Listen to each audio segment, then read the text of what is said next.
आज एक और कहानी लेकर हाजिर हूँ मैं आप लोगों के सामने। झूठा इल्जाम। रत्ना क्यों श्रीधर पर झूठा इल्जाम लगा रही है? रत्ना की बेटी काजल कहाँ चली गई है? और ये क्या, काजल श्रीधर के साथ कहाँ से आ रही है? एक बार तो सोचती, रत्ना के हाथ रखने से पहले ही उसका नंदोई श्रीधर ने अपना हाथ पुस्तक पर से हटा लिया तो वह तिलमिला गई। अपनी इच्छा पर पानी फिरते देख उसने श्रीधर को नीचा दिखाने का ठान लिया। 8 साल पहले रत्ना की छोटी ननद दीपाली के साथ श्रीधर का विवाह हुआ था। श्रीधर शहर के नामी कॉलेज में इतिहास के प्रोफेसर थे। देखने में हैंडसम, स्वभाव के सरल श्रीधर का कॉलेज में बहुत सम्मान था। उनके बारे में कहा जाता है कि एक बार चांद में दाग हो सकता है, लेकिन श्रीधर के चरित्र पर नहीं। उनके चरित्र पर उंगली उठाना तो चांद पर थूकने के समान है।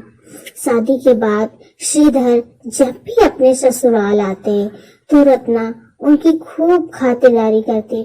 शुरू में उन्होंने सोचा कि बड़ी सलहज है लेकिन फिर उन्हें रत्ना की नीयत में खोट नजर आने लगा। इस बारे में उन्होंने दीपाली से कहा तो उसने हंसकर टाल दिया। श्रीधर का बेटा जब 5 बरस का था तो एक असाध्य बीमारी के कारण दीपाली की मृत्यु हो गई।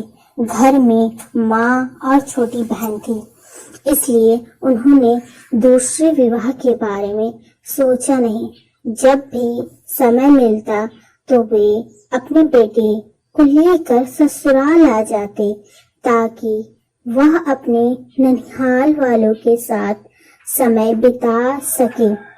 उस समय रत्ना श्रीधर के स्पर्श का कोई न कोई बहाना ढूंढ लेती। रिश्तों का लिहाज करके श्रीधर चुप रह जाते, जिससे रत्ना के हौसले बुलंद थे।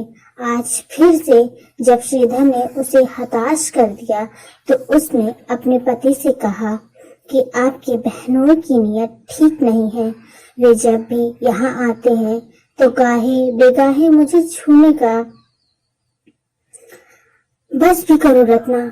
अपनी नहीं तो अपनी प्रतिष्ठा का तो ख्याल करो। वे एक सम्मानित प्रोफेसर ही नहीं, इस घर के दामाद भी हैं। शर्म आनी चाहिए तुम्हें। पति की डांट का उस पर कोई खास असर नहीं हुआ।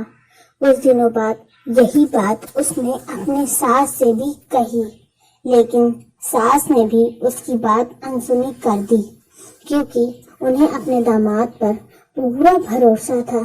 एक दिन 10वीं में पढ़ने वाली रत्ना की बेटी काजल शाम तक स्कूल से नहीं लौटी। स्कूल में फोन करके पता चला कि अपनी सहेलियों के साथ वह स्कूल से जा चुकी है। अब तो रत्ना बहुत घबराई। पति को बोली कि पुलिस को फोन कीजिए, कहीं कुछ गलत। तभी काजल श्रीधर के साथ घर आई। सबने दोनों पर प्रश्नों की झड़ी लगा दी। कहाँ रह गई थी, क्या हुआ? तब काजल ने रत्ना को बताया कि मम्मी, रास्ते में 2 लड़कों ने मेरा रास्ता रोक लिया था। वे मेरे साथ बदतमीजी करने लगे थे। तभी फूफा जी आ गए और मुझे उन बदमाशों के चंगुल से बचाया। मम्मी, आज फूफा न होते। और वह रोने लगी। तब रत्ना का पति बोला, रत्ना, श्रीधर के कारण ही आज तुम्हारी बेटी सुरक्षित घर लौटी है और तुम उन्हीं पर चांद पर थूकने से पहले एक बार तो सोचती। जी, मुझे माफ कर दीजिए। कहते हुए उसने अपनी गर्दन नीचे कर ली। तभी श्रीधर मुस्कुराते हुए बोले, क्यों भाभी, अपने नंदोई को चाय नहीं पिलाएंगी? अभी लाई। रत्ना के कहते ही सभी मुस्कुरा उठे। आपको ये कहानी कैसी लगी प्लीज कमेंट्स में जरूर बताएं।